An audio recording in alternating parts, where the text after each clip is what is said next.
Our Bible study today is on Daniel chapter 3, beginning at verse 1. Let us pray. Lord, we ask that you would help us to live in a way that reflects your glory in a world that is completely against you, even as in Daniel's day, where people were forced to bow down to a golden idol. Today, there are all kinds of idols around us that people are bowing down to and always willing to do so. So that they do not, so they're not attacked by secular culture. But Lord, we thank you that through the power of your Holy Spirit, we answer to a higher power, and we have you as our first and foremost in our lives. So help us to never bear a false witness, but instead to glorify you with all that we are and all that we do. In Jesus' name, amen. Sure, we'll start out with a question. Well, no, it's about the Imar and Ari. They're supposed to. We'll start with a question about who is Nebuchadnezzar's gold statue a statue of, as we get ready to read this chapter. It's himself, isn't it? Okay, well, let's see what we come up with based on what it says. Could somebody read the first verse? King Nebuchadnezzar made an image of gold, 90 feet high and 9 feet wide, and set it up on the plain of Dura in the province of Babylon. Okay, so it doesn't specifically say that it's a statue of himself, even though the previous chapter he had the dream about a statue with a head of gold, and then Daniel in the interpretation said that the head of gold was him, right? So maybe he believes that he needs to come up with a statue, and certainly it sounds like that. But I would say that if we jump ahead to verse 12, you might get a little clue to what's the statue of. Well, my notes here in the Bible say probably the Babylonian god Bel. That's right. Okay, so yeah, because if you look at verse 12, it says, there are some Jews whom you have set over the affairs of the providence, and it lists the three friends of Daniel, who pay no attention to you, O king. They neither serve your gods nor worship the image of gold you have set up. So because it says they don't serve your gods, and then it mentions right after that, the statue that you set up, it's possible that the statue that Nebuchadnezzar made was of a patron god, right? And so that would be, there's two choices here. So a patron god, of course, is like the god that you know, like even in India today, people like choose a specific god that's like their household god. It's kind of like your favorite sports team, right? You know, who's your favorite sports team? Who do you root for? And then in the ancient world, they chose a god because it'd be somebody who would protect you, right? And so who do you think it could be? You mentioned the person who's in charge of the pantheon of the Babylonian gods, his name was Marduk. And then in the Babylonian language, it was also named Bel. So it could be Bel or Marduk. Because remember, the name that Nebuchadnezzar gave to Daniel was Belteshazzar. And so the first part of that word, Bel, is the name of the god Marduk. It's another name for Marduk, who is the head of gods. He's kind of like Zeus, right? The Zeus of Babylon.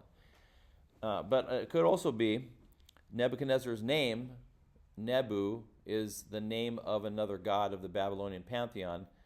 And so maybe it's his namesake, right? So he might be worshiping a god based on his own name. So it would be the god Nebu or the god Marduk. So I think Nebu might be the moon god. So you got the head god, like Zeus. Sometimes in some cultures they call that the thunder god. You know how Zeus sends thunderbolts from the top of Mount Olympus. And then the Canaanites worship Baal, which was also the thunder god of their culture. So lots of gods usually have that idea of being in charge of the pantheon of the gods. And we're not sure, but we do know from clues from the text, for instance, if you jump ahead to 3 verse 14, Nebuchadnezzar says, "It is true Shadrach, Meshach, and Abednego, that you do not serve my gods or worship the image of gold I have set up. So again, there he's associating the gods with the image. So I think it makes more sense to say that that's what he had done. But we're not absolutely sure. He probably thought himself divine as well. And so maybe the god Nebu could have also been his patron god because it uses his name. And so in his own pride, maybe that was another option. Okay, and now the original text actually says it was 60 cubits high, right? So anybody know how long a cubit is? 1.5 feet.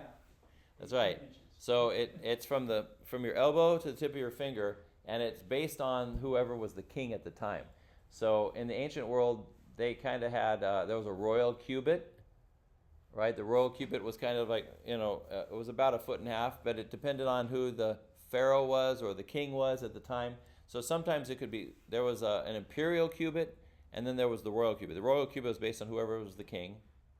And then the imperial cubit was kind of like a standard measurement they tried to keep it the same all the time. So one of them was longer than the other. So commentators speculate that the statue was from between 90 feet and 101.5 feet tall, depending on which cubit you used. So, but still, that's tall, right? I mean, especially if it's all gold. I don't know if it could have. I don't know if it's even possible to cast a 100-foot statue out of gold. I don't know if you could find that much gold, if you could lift that much gold with their technology. So most likely it was gold leaf, right? Because once you put it on top of something, it still looks pretty impressive. Okay, and then also it mentions about the province set up in the plain of Dura. Anybody know where that is? Okay, it says Dura is either a name or place now marked by a series of mounds located a few miles south of Babylon. And so it comes from a word in Babylonian that means walled enclosure. So we're not sure, if it was close by, but it almost sounds like it was kind of far away. But, at the end of chapter 2, what did Nebuchadnezzar do after Daniel interpreted his dream? Remember, we can just look a couple verses before this, and it says that he placed Daniel, in verse 48, into a high position, lavished him with many gifts, and then verse 49, moreover, at Daniel's request, he appointed Shadrach, Meshach, and Abednego as administrators over the province of Babylon. So it's another area. It's far enough away that the king didn't go there too often. So part of the statue's purpose would have been to remind the people to show their loyalty to Nebuchadnezzar by worshiping either the god that was his namesake or the god that he was his patron god. And in essence, you're also showing reverence to Nebuchadnezzar, because if you worship his god, then you're also showing obedience to his wishes. Okay. Verse 2. Yeah, province of Babylon. So Babylon was part of a larger entity. Well, Babylon was the name of the country, but it was also But it said okay.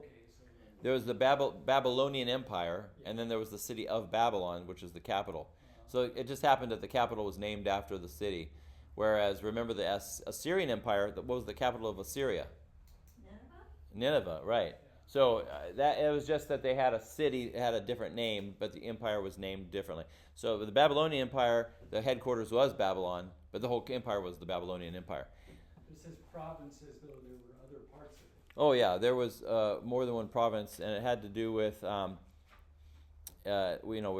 areas around the ancient Near East. So the Mesopotamian area between the southern part of Mesopotamia down by the Persian Gulf, there's a city there called Susa, and that eventually became the heart of the Persian Empire. So Babylon is like in the center of the two rivers. They look kind of like almost like the number 8 laying on its side kind of, and the rivers in the center is where Babylon is, and that's modern day Baghdad today. And then far on the north of the Mesopotamian area is where Nineveh was. So the Assyrian Empire started in the northern part. This one started in the southern part, and they actually moved north. They took over all of Assyria, and then they went across the Fertile Crescent to the coast, and then they took over Turkey, which is Asia Minor. They went south down through Syria and into Israel. And Israel was never a player in the international warfare or anything like that. So they always just walked right through Israel, and then they would just take what they wanted. But what was south of Israel that they were interested in attacking? Egypt, right. So first the Assyrians had conquered Egypt at one time, and then the Babylonians, when they took over, they eventually took over Egypt as well.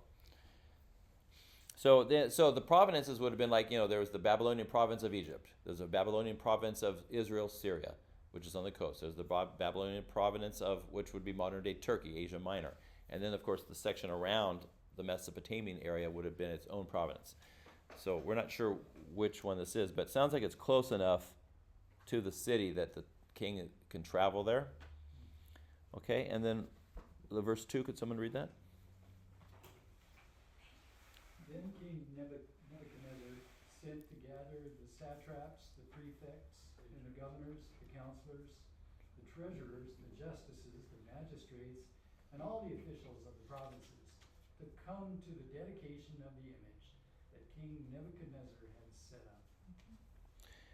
Okay, so this kind of gives us an insight into, the ancient governmental offices of the Babylonian Empire. And, there's 7 of them, of course, 7 government officials. And he lines them all up. He calls them all to show up. And, of course, nobody is interested in getting in trouble with the king, so they simply just listen and obey, and they don't, question or anything. Of course, they're living in a polytheistic culture, so they already believe in the gods. So to them, worshiping one of the gods is no big deal. They probably maybe some of them had their own personal god at home, like a little statue that they kept it. And, even today, people from India often will have a household god, an idol in their house. And they choose what they want, right? So maybe you worship Shiva, or you worship, I don't even know all the gods there's actually millions of gods in the Hindu culture. So to choose the god that you want usually is based on where you're from, because every area of India has like its own personal special god for that region, right? And that's just the way it was in the ancient world too. In the Middle East, everybody believed that the god that you worshipped was in control of that area. So remember the story about how Elijah, during he told the king Ahab and Jezebel that there would be no rain for 3.5 years. Well, he during that drought, God sent him to a widow to stay with, but she lived in Sidon, way up outside of Israel.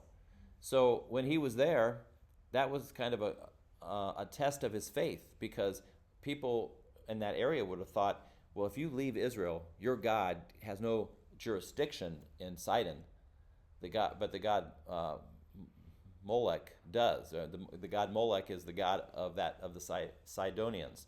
So he's the one who has control here. So if he left that country, his country, to go to another country, the people there would say, well, your God can't do anything here. And he might even wonder, can my God do anything in this foreign country? And so it was a test of his faith. And of course, what happened to Elijah when he was he stayed with that widow. Right? She was starving to death because there was no more food left, right? And so she said, I'm going to make my last loaf of bread and die. And what did he tell her? That's right. He says, make me some bread, and as long as the rain, until the rains come, you will not run out of flour and oil. So that miracle, and actually the text doesn't call it a miracle, it says it's a sign or wonder.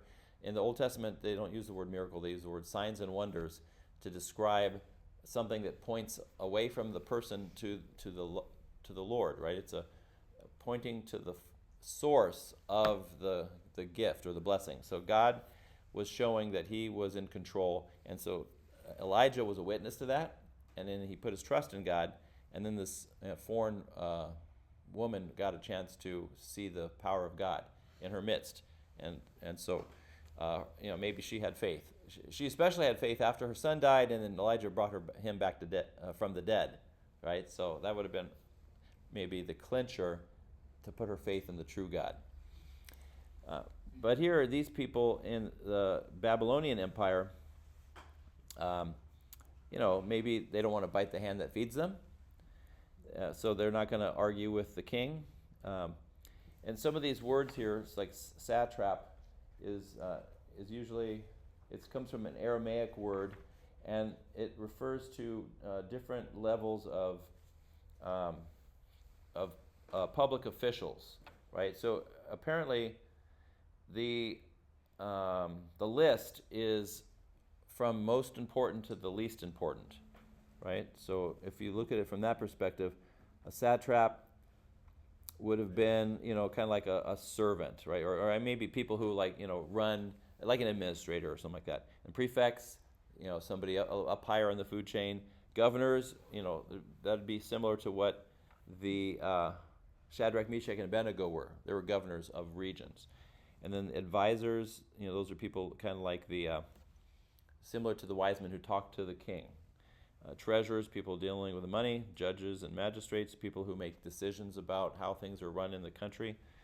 And so most likely it's just starting with the bottom of the list, going up to the top. Okay, and then how about verse 3? And you notice that it's just repeating what we just read, and the reason that there's repetitive stuff in the Bible is because it was not meant to be read; it was meant to be heard, so that people who are hearing it will remember what was said because you hear it so often. 7 times. That's right. If you hear it 7 Is there a times. reason why the Old Testament doesn't use the word miracle for? Right, because signs and wonders refer to the idea that whatever is being done, this miracle that's happening, is pointing to something greater, which is God.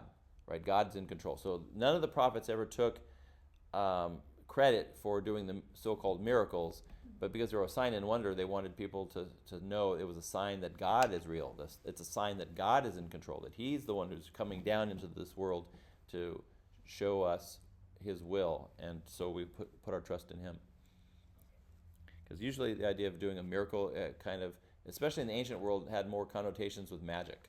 Okay. And magic had to do with paganism, and it's where people would try to control the supernatural through incantations.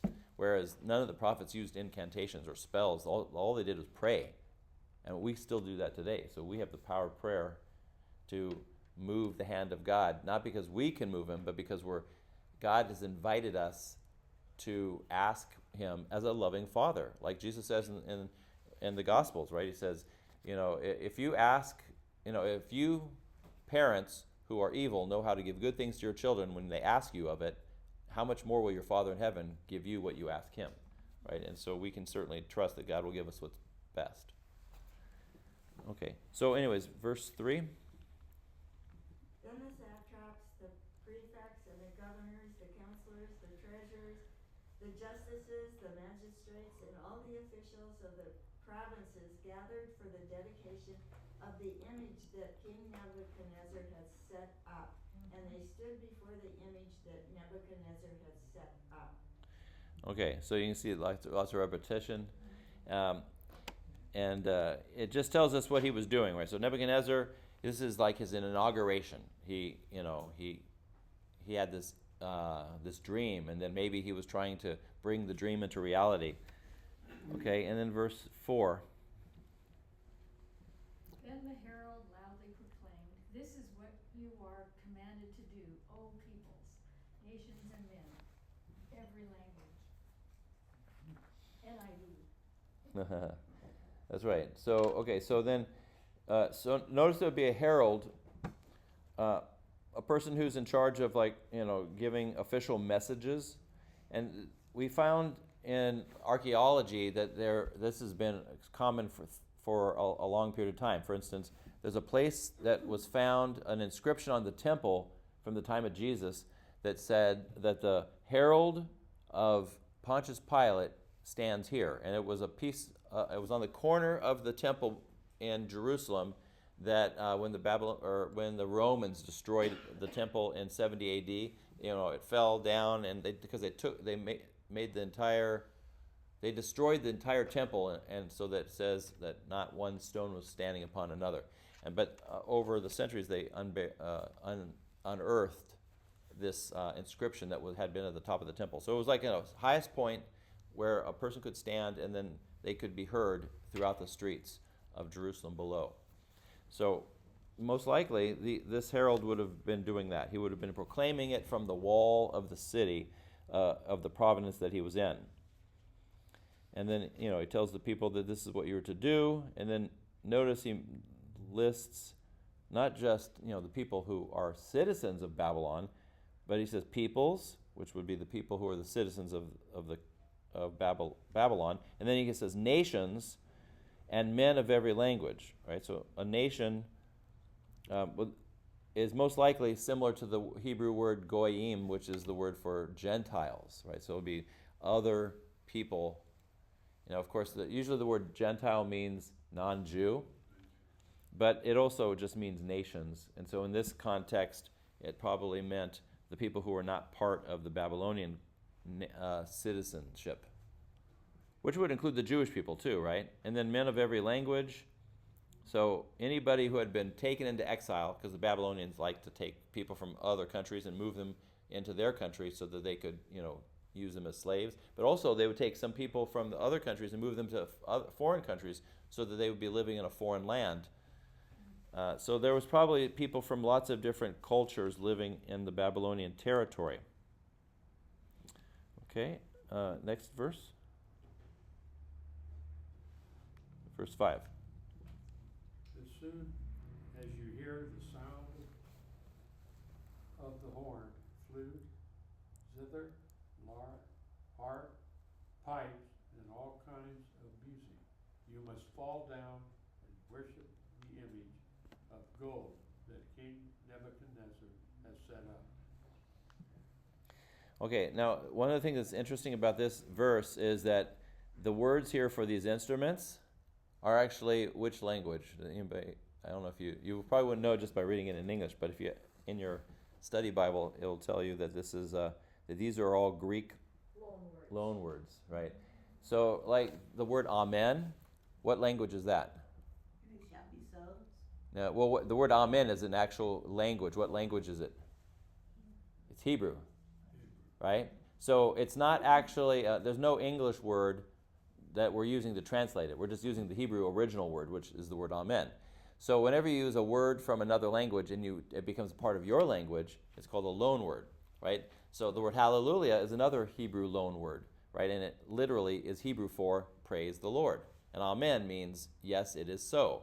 So, so whenever you use certain words from another language in your language, that's a loan word. So that's what these words are. These words for the different types of instruments come from the Greek language because maybe the Greeks were some of the first people to identify different types of instruments. I mean, other cultures had instruments, but they might have had their own names.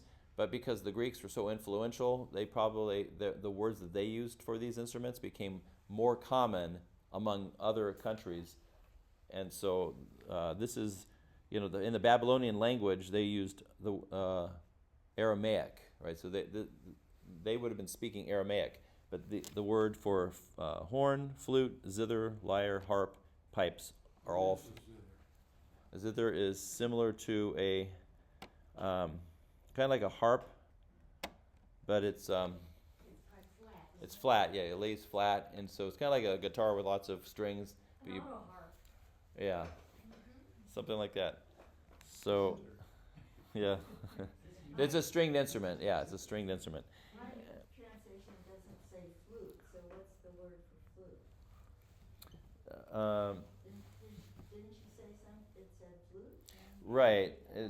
So the words in the original language are from the Greek.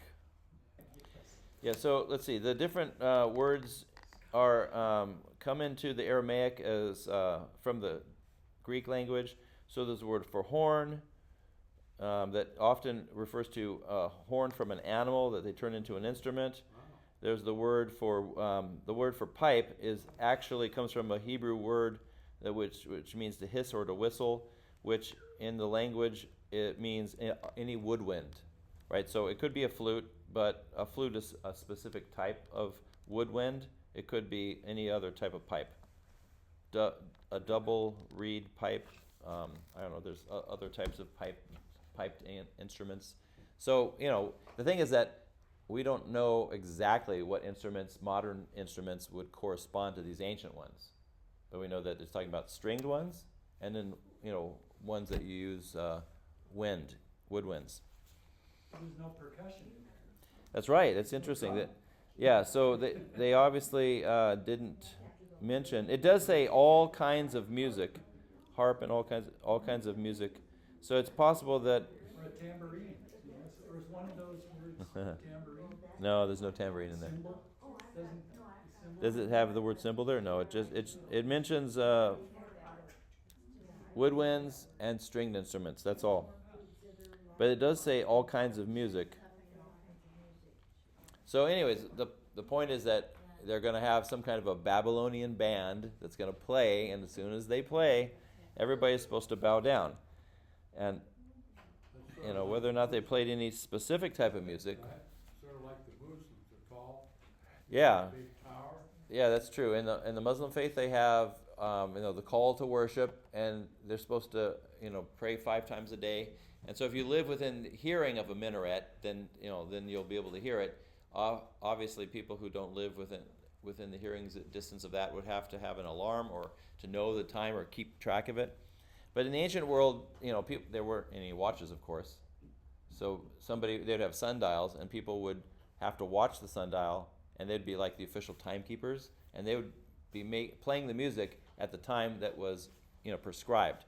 So maybe he decided at noon we're going to do this. So you got to do it in a period of time where people can take a break, because if the work that's being done is being interrupted, that might stop commerce and affect things. So maybe this is a time, you're all going to take a break for lunch, so we're just going to start that break by doing this prayer to this new idol that he just set up. Okay, so he's basically explaining the way that this is going to work for this new worship liturgy or something like that. Okay, what's the next verse? 6? And whoever does not fall down and worship shall immediately be cast into a burning fiery furnace. Mine says blazing fun. Yep. Really hot. Okay, so you can see that his description, Nebuchadnezzar's purpose of doing this is not just for the worship, but then it is to enforce, his religion on all the people of the area. And part of that would be to incur blessings from the god, right? So if your patron god maybe is Nebu, because that's his name came from that, then he would be, if he can get more people to worship that god, then he's going to be taken care of by the god, right? A lot of those things were based on transactional religion. So paganism is transactional, where you do something to the god, and the god owes you something back, right? It's like I scratch your back, you scratch mine, right? Is that quid pro quo, something like that? And so that's something that ancient religions and all paganism is based on, that type of way of working. But the unique thing about Christianity and about the faith of the Old Testament and the New Testament is that nowhere in the Bible does it say that God needs our worship. And but he does. He calls us to worship him, but it's not because God needs it, right? So why does God demand or command people to worship him? Love. Okay, and that's actually the answer. The answer is love. And the reason is because God knows that if we worship anything other than him, then what we're doing is we're committing idolatry. And by committing idolatry, we're actually rejecting the God of love and grace. And by rejecting that, we are actually condemning ourselves. And God commands us to worship him, not because he needs it, but because he loves us and doesn't want us to be condemned to hell. Because in our rebellion against God, that means that we are lost and we're punished. We're separated from God's presence. And God made us for his presence. So to worship God is not because God's some kind of a jealous, girlfriend, and he's like, oh, I don't want you looking at other guys. I've heard people sometimes when the Bible says the Lord your God is a jealous God, and people say, well, can't God just get over it? Why is he so jealous? Don't be so jealous. And that's because they're a misunderstanding, right? The reason why God's jealousy is good is because there's such a thing as righteous jealousy. And so I usually explain it like this. When you get married to somebody, after you're married, you have every right to expect that your spouse will not be dating other people. Right? That's for sure. Yeah. And so it's not jealousy. It's because in your marriage you've taken vows to that the other person is going to be the only person for you, that you are going to be faithful to them. So it's not jealousy to be upset when your spouse dates or has an affair with another person. What it is that the person has been unfaithful. They have broken the relationship, and so the relationship's covenant has been destroyed. And so in God's case, the covenant came with not only blessings. If you are faithful to God, then God will bless you. But it came with curses. So to reject God was to be punished. And so God doesn't want us to be punished, but his jealousy is based on the fact that he wants what's best for us. And so his righteous jealousy is to expect us to worship him, because he will never stop being faithful to us. But even when we're unfaithful to him, what will God do? Will he kick us out and send us to hell? Not if we're willing to be, if we're repentant, then there is still hope. And the reason why we know that is because of like the book of Hosea, right? Hosea married a prostitute, and then she had an affair after he got married and had other children. And then God told him, take your wife back and forgive her. And then the people who probably saw this prophet doing this probably thought, what kind of a crazy guy are you? Anybody knows that if your wife has an affair, not only do you divorce her, but you can have her stoned to death. Right? And then God says, just as Hosea accepted his wife back and forgave her out of love, so I, the Lord your God, will forgive you for chasing after other gods. And in your idolatry, which is a spiritual adultery, God says, I will forgive you as well because I love you. So Hosea turned his life into a sermon illustration. And so God's jealousy is simply based on love for us, because he cares about what happens to us. He doesn't want us to be condemned. And it's righteous jealousy. Right, exactly, righteous jealousy. Like I said about a person, when you get married, it's not wrong to expect your spouse to not date other people. So just call that jealousy is to forget the fact that you made vows to each other of faithfulness. So in the covenant relationship in Israel at Mount Sinai, the people said, we will obey these laws. And God said, I will be your God and you will be my people. So God promised to protect them, and they promised to obey him. Well, they broke those, and they worshiped a golden calf right away. God, could have had them destroyed, but he didn't. He forgave them. So God works with people because we're sinners, and the whole Old Testament proclaims the coming of a Messiah who will take away our sins. So even here, you got King Nebuchadnezzar living in this false reality that, I need to get the God's blessings. I'm going to do something for the God, and he's going to do something for me, right? And the God of the universe doesn't work that way. God owes us nothing, right? If we are faithful, then, he doesn't give us everything because we're faithful. Well, first of all, we can't be faithful perfectly. So why does God give us anything? That's right, because he's a God of love. And but what happens when we don't get what we think we deserve? Does God have an obligation to bless us if we're faithful? No. And so that's the thing that really is difficult for people to understand. A lot of people can say, it sure looks good if you follow God, you live a good life, you help other people, and then you get blessed, right? And there's a lot of Christians out there who say Christianity, the proof of Christianity is by driving a big car and having lots of money, because that's proof that God's blessing you for being faithful. But people have a lot harder time when you're a good person and all kinds of bad stuff happens to you, like the Jobs of life. I mean, what did Job's friends say when his children got killed, he lost all his wealth, and then he was covered with sores and he was in pain? Curse God. Yeah, he told him, well, his wife actually said, his wife said, curse God and die. But his friends said, you must have sinned, and the reason why this is happening to you is because you did something wrong. As soon as you say you're sorry to God, then he'll bless you again. And he said, but I didn't do anything wrong. And they didn't believe him. And then at the end of the book, God says to the friends, he said that they were wrong, that Job had not done anything that in particular deserved the problems that happened to him. But God allowed it to happen because God has a greater plan. And God said to Job, where were you when I created the universe? If you can't even understand how all this stuff came about into being, how are you going to understand my, plans? And so God's thoughts are not our thoughts, and his ways are not our ways. So we have to remember that we don't worship God to get stuff from him, because then we're just turning him into Santa Claus, right? It's like, he knows if you're good, and you're going to get some presents because you were good, right? That's not the way God works. That's paganism. Pastor Nelson did a good job talking about that, where he said the worst things can happen to you, and that's when God's love can really show you the way.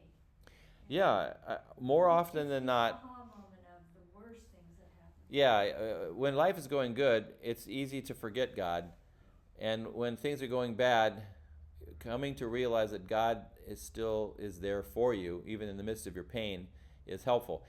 Some people, though, they come to the wrong conclusion. They'll say, if bad things are happening, then that's proof to them that God doesn't exist, and that's unfortunate. Or that you deserve it. Right. Yeah. Well, sometimes people, they think that maybe they did something that God is punishing them because they did something wrong. But more often than not, people usually say, well, if God's real, then this wouldn't be happening to me because, what kind of a God would allow this to happen? Like cancer, right? I haven't done anything wrong. Why did I get cancer? And I was reading an article recently where somebody suggested that cancer especially of children who are innocent, is proof that God doesn't exist. But then somebody else wrote in the comment section that to say that cancer is natural is to ignore the fact that a lot of it is a result of what human beings have done.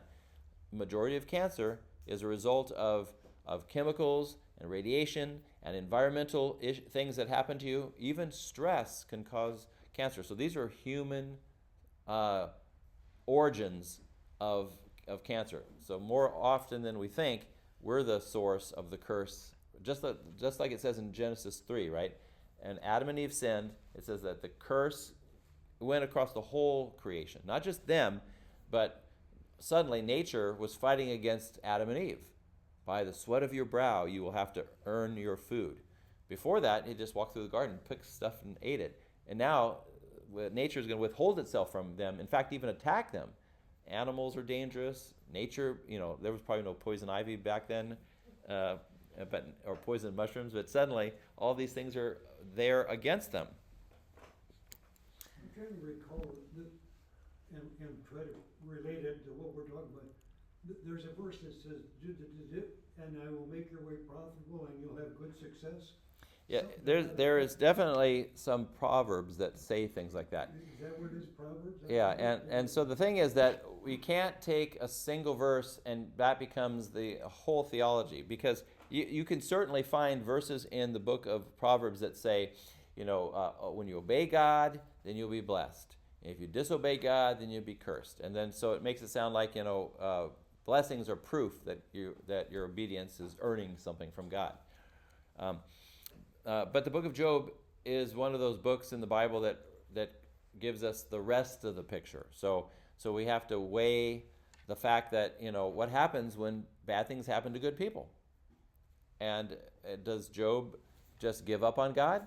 I mean, God allowed this to happen to Job, and I think the reason is because God knew he was going to be faithful, and in his faithfulness, he became an example and a witness to why we should worship God. because God is worth worshiping even without physical blessings. And a lot of times people are too focused on the worldly things, right? You know, God only exists if I have my health, or if I have money, or if I have happiness. Well, those things are temporary anyways, so what good are they? Why do those become the litmus test for God's existence? And the book of Daniel actually is a book that shows that these young men who are going to be possibly thrown into the fiery furnace in the beginning of the chapter are going to say, we won't worship an idol even if our God doesn't save us. Even if we get thrown into the fire and burn a horrible death, we're still going to worship God because he's worth worshiping. Okay, so verse 8. At this time, some astrologers came forward and denounced the Jews. Okay, so the word there, astrologers, is actually in the Aramaic it's the word Chaldeans. And remember in the first chapter we talked about the word Chaldean is just an old English word that means a Babylonian. So which Babylonians? Well, most likely it was a word that specifically meant the kind of Chaldeans who worked kind of like the wise men or the magi. So it's talking about a group that they specialized in working with like the gods, the religion of Babylon, and how they would interpret this as either the gods' approval or disapproval to the king, right? So it had been like the wise men. So they were the ones that Nebuchadnezzar charged to tell him the dream and interpret it. That's right, and they couldn't do it. Yeah. So why are they mad now? Because who were and it says that they came forward and denounced the Jews. Why would they do that? Because who showed them up to be fakes? Yeah. You have Daniel and his three friends that were rewarded at the end of chapter 2 because they did what the king wanted them to do, and nobody else could do it. And now they're coming forward and saying, oh, these guys are the reason why these people are shouldn't have been raised up above us. So it's their jealousy that perhaps caused them to do this. The king should have said, well, we'll let that pass, right?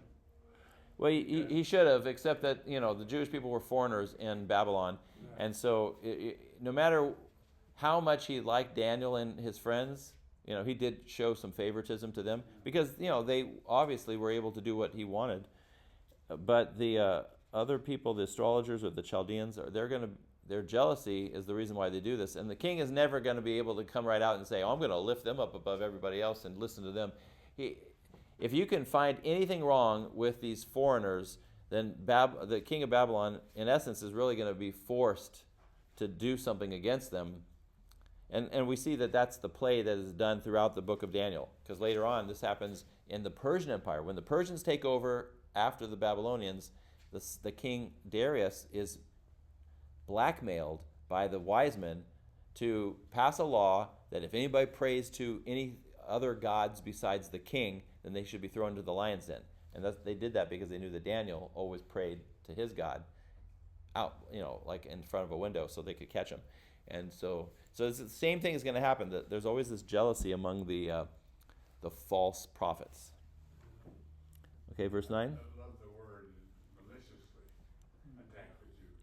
Right. So does it say that in ESV? Maliciously attack the Jews? So here it just says they came forward and denounced the Jews. Maliciously. So the word denounce, of course, is a negative thing. So Maliciously. yeah. Okay, verse 9. Better. They declared to King Nebuchadnezzar, O king, live forever. Okay, so notice that when you come before a king, you got to show respect, right? But obviously, their first thing out of their mouth is kind of flattery, right? So they flatter the king in order to get his approval because they want him to do what they want, which is to harm the Jewish people. Okay, verse. Here they were brown nosers. Yes. Made that up. Does it say that? No. That's what they were, right? Doesn't say That's right here. Where? Okay. Oh, no, I misread it. Okay, verse 10. Verse 10. Yeah. You have issued a decree, O king, that everyone who hears the sound of the horn, flute, zither, lyre, harp, pipes, and all kinds of music must fall down and worship the image of the gold. Okay, go ahead and keep reading because it's in the middle of a sentence. And You can read the next verse.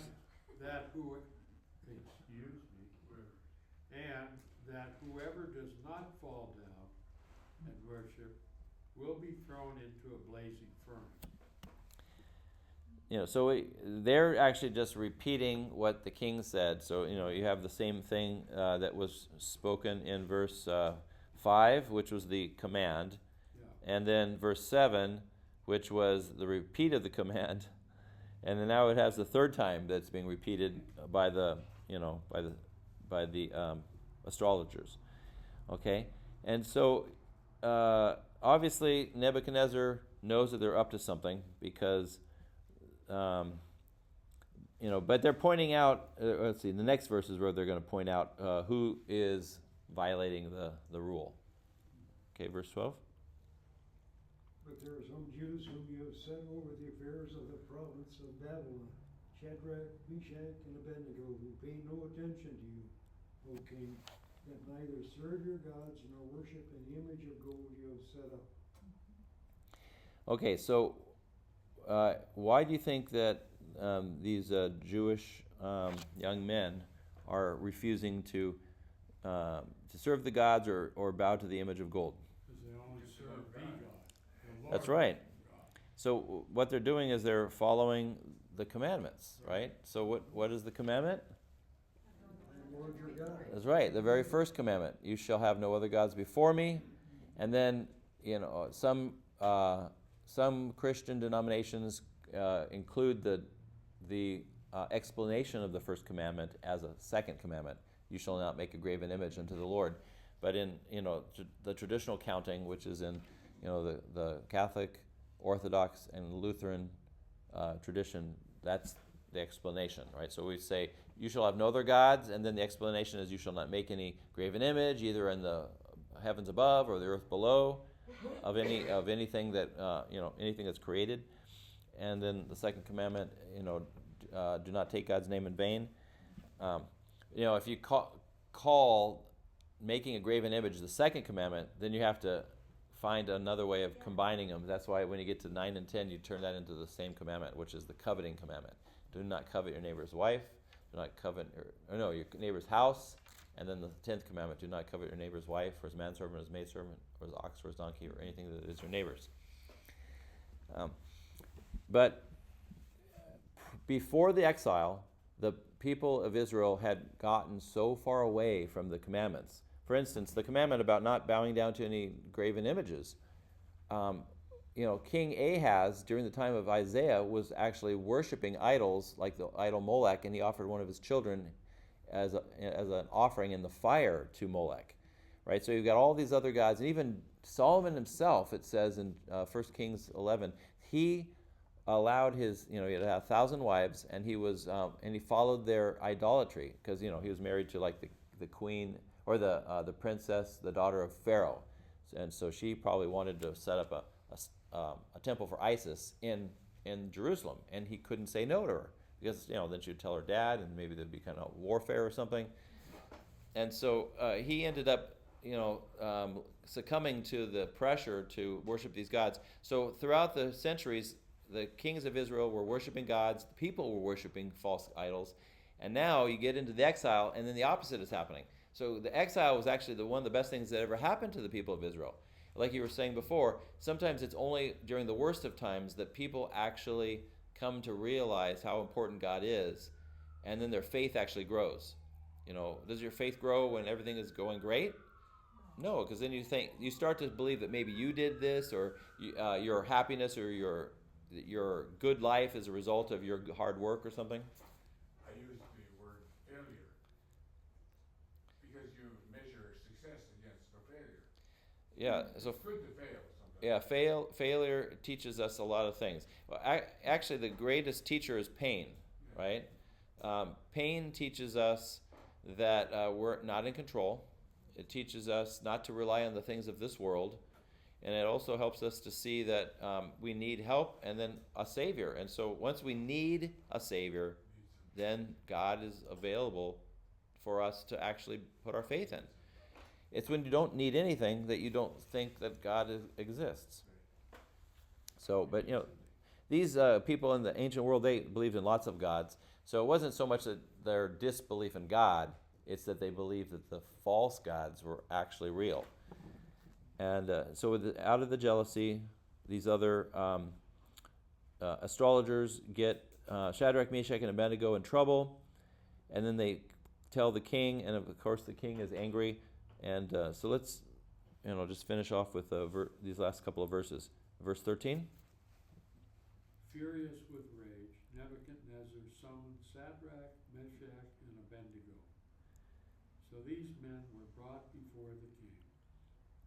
And Nebuchadnezzar said to them, "Is it true, Shadrach, Meshach, and Abednego, that you did not serve my gods or worship the image I have set up?" So notice, again, we got tons of repetition. So we got two verses that repeat the same thing. Why would Nebuchadnezzar, it tells us he summoned them. I think part of it is that in foreign languages, often pronouns are not as common as it is in English. English is, an advanced language in the fact that we can say a lot with fewer words. The economy of scale in the English language is pretty amazing. He can summarize Shadrach, Meshach, and Abednego by saying, we can just say, he summoned them. And we know when you read that, you can know what he's talking about. But this is Aramaic, actually. That, I don't know if they had pronouns like that, but they certainly, even if they did, they wouldn't have used them because, again, this is an oral tradition that by speaking it out loud, people would remember the story better because you keep hearing it over and over again. So Shadrach, Meshach, and Abednego, of course, those are the Aramaic names of the gods. Nebuchadnezzar gave the names to these three Hebrew young men because he wanted them to have Babylonian names. And they were named after some of the gods of the Babylonian pantheon. And, he gets angry at them. Part of the anger might have been for the fact that he had blessed them by giving them governorship over some land and territory that he wanted, that he didn't give to some of the other officials. And then he probably thought, well, gosh, you should show me some respect and some obedience. If I make a law after making you a governor, you should certainly be obeying my laws. What would happen if the President of the United States sent an ambassador somewhere and the ambassador decided he was going to go against the president's wishes? Would the president have any would it be wrong for the president to try that person for treason? Well, some have been recalled. Yeah, but if you went against the president's wishes and you actually did the opposite of what you were told, you could certainly be tried for treason. And so that's what Nebuchadnezzar is doing here. He's saying, I passed a law, you disobeyed my law. I made you a governor, you're supposed to uphold the laws, and you're a witness to all the other people, and now you're disobeying it. So the judgment on such treason is death.